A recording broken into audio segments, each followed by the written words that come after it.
कौरव पांडवों में फूट और युद्ध का संक्षिप्त वृत्तांत।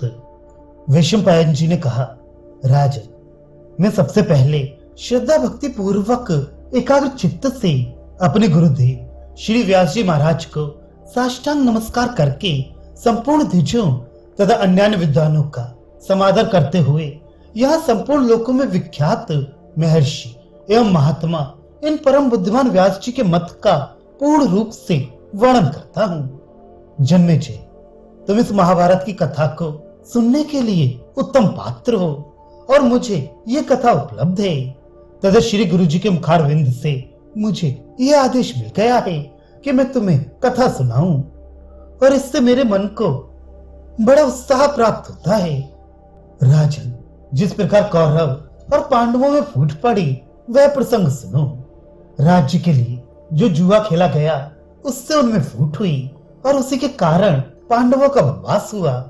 भरत श्रेष्ठ, फिर जिस प्रकार पृथ्वी के वीरों का विनाश करने वाला महाभारत युद्ध हुआ वह तुम्हारे प्रश्न के अनुसार तुमसे कहता हूँ, सुनो। अपने पिता महाराज पांडु के स्वर्गवासी हो जाने पर वे वीर पांडव वन से अपने राजभवन में आकर रहने लगे। वहां थोड़े ही दिनों में वे वेद तथा धनुर्वेद के पूरे पंडित हो गए। तत्व अर्थात धैर्य और उत्साह, वीर, पराक्रम तथा ओज देह बल से संपन्न होने के कारण पांडव लोग पूर्ववासियों के प्रेम और सम्मान के पात्र थे। उनके धन संपत्ति और यश की वृद्धि होने लगी। ये सब देखकर कौरव उनके उत्कर्ष को सहन न कर सके। तब क्रूर दुर्योधन, कर्ण और शकुनी तीनों ने मिलकर पांडवों को वश में करने या देश से निकाल देने के लिए नाना प्रकार के यत्न आरंभ किए। शकुनी की सम्मति से चलने वाले शूरवीर दुर्योधन ने राज्य के लिए भांति भांति के उपाय करके पांडवों को पीड़ा दी। उस पापी धृतराष्ट्र पुत्र ने भीमसेन को विष दे दिया, किंतु वीरवर भीमसेन ने भोजन के साथ उस विष को भी पचा लिया। फिर दुर्योधन ने गंगा के प्रमाण कोटि नामक तीर्थ पर सोए हुए भीमसेन को बांधकर गंगा जी के गहरे जल में डाल दिया और स्वयं चुपचाप नगर में लौट आया। जब कुंती नंदन महाबाहु भीम की आंख खुली तब वे सारा बंधन तोड़कर बिना किसी पीड़ा के उठ खड़े हुए। एक दिन दुर्योधन ने भीमसेन को सोते समय उनके संपूर्ण अंग प्रत्यंगों में काले सांपों से डसवा दिया, किंतु शत्रुघाती भीम मर न सके। कौरवों के द्वारा किए हुए उन सभी अपकारों के समय पांडवों को उनसे छुड़ाने अथवा उनका प्रतिकार करने के लिए परम बुद्धिमान विदुर जी सदा सावधान रहते थे। जैसे स्वर्गलोक में निवास करने वाले इंद्र संपूर्ण जीव जगत को सुख पहुंचाते रहते हैं, उसी प्रकार विदुर जी सदा पांडवों को सुख दिया करते थे।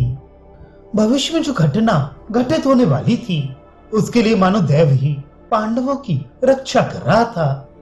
जब छिपकर या प्रकट रूप में किए हुए अनेक उपायों से भी दुर्योधन पांडवों का नाश न कर सका, तब उसने कर्ण और दुशासन आदि मंत्रियों से सलाह करके धृतराष्ट्र की आज्ञा से वाणावत नगर में एक लाह का घर बनाने की आज्ञा दी।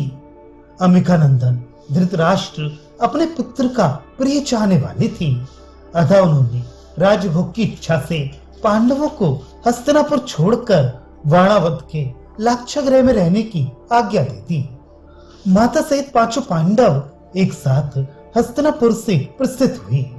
उन महात्मा पांडवों के प्रस्थान काल में विदुर जी सलाह देने वाले हुए। उन्हीं की सलाह एवं सहायता से पांडव लोग लाक्षागृह से बचकर आधी रात के समय वन में भाग निकले थे।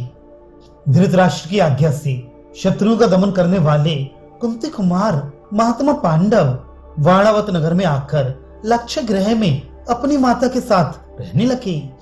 पुरोचन से सुरक्षित हो सदा सजग रहकर उन्होंने 1 वर्ष तक वहां निवास किया। फिर विदुर की प्रेरणा से विदुर के भेजे हुए आदमियों से पांडवों ने एक सुरंग खुदवाई। तत्पश्चात वे शत्रु संतापी पांडव उस लाक्षागृह में आग लगा पुरोचन को दग्ध करके भय से व्याकुल हो माता सहित सुरंग द्वारा वहां से निकल भागे। तत्पश्चात वन में एक झरने के पास उन्होंने एक भयंकर राक्षस को देखा जिसका नाम हिडिंब था। राक्षस राज हिडिंब को मारकर पांडव लोग प्रकट होने के भय से रात में ही वहां से दूर निकल गए। एक समय उन्हें धृतराष्ट्र के पुत्रों का भय सता रहा था। हिडिंबवध के पश्चात भीम को हिडिंबा नाम की राक्षसी पत्नी रूप में प्राप्त हुई, जिसके गर्भ से घटोत्कच का जन्म हुआ। तदनंतर कठोर व्रत का पालन करने वाले पांडव एक चक्रा नगरी में जाकर वेदाध्ययन परायण ब्रह्मचारी बन गए। उस एक चक्रा नगरी में वे नरशेष ब्राह्मण अपनी माता के साथ एक ब्राह्मण के घर में कुछ काल तक टिके। उस नगर के समीप एक मनुष्य भक्षी राक्षस रहता था, जिसका नाम था वक। एक दिन महाबाहु भीमसेन उस क्षुधातुर महाबली राक्षस वक के समीप गए। नरश्रेष्ठ पांडुनंदन वीरवर भीम ने अपने बाहुबल से उस राक्षस को वेग पूर्वक मारकर वहां के नगर वासियों को धीरज बंधाया। वही सुनने में आया कि पांचाल देश की राजकुमारी कृष्णा का स्वयंवर होने वाला है। ये सुनकर पांडव वहां गए और जाकर उन्होंने राजकुमारी को प्राप्त कर लिया। द्रौपदी को प्राप्त करने के बाद पहचान लिए जाने पर भी वे 1 वर्ष तक पांचाल देश में ही रही। फिर वे शत्रुदमन पांडव पुनः हस्तिनापुर लौट आए। वहां आने पर राजा धृतराष्ट्र तथा शांतनु नंदन भीष्म जी ने उनसे कहा, तुमने अपने भाई कौरवों के साथ लड़ने झगड़ने का अवसर न प्राप्त हो, इसके लिए हमने विचार किया है कि तुम लोग खांडवप्रस्थ में रहो। वहां अनेक जनपद उससे जुड़े हुए हैं। वहां सुंदर विवाद पूर्वक बड़ी बड़ी सड़कें बनी हुई हैं। अतः तुम लोग ईर्ष्या का त्याग करके खांडवप्रस्थ में रहने के लिए जाओ। उन दोनों के इस प्रकार आज्ञा देने पर सब पांडव अपने समस्त सुहृदों के साथ सब प्रकार के रत्न लेकर खांडवप्रस्थ को चले गए। वहां से कुंती पुत्र अपने अस्त्र शत्रु के प्रताप से अन्य राजाओं को अपने वश में करते हुए बहुत वर्षों तक निवास करते रहे।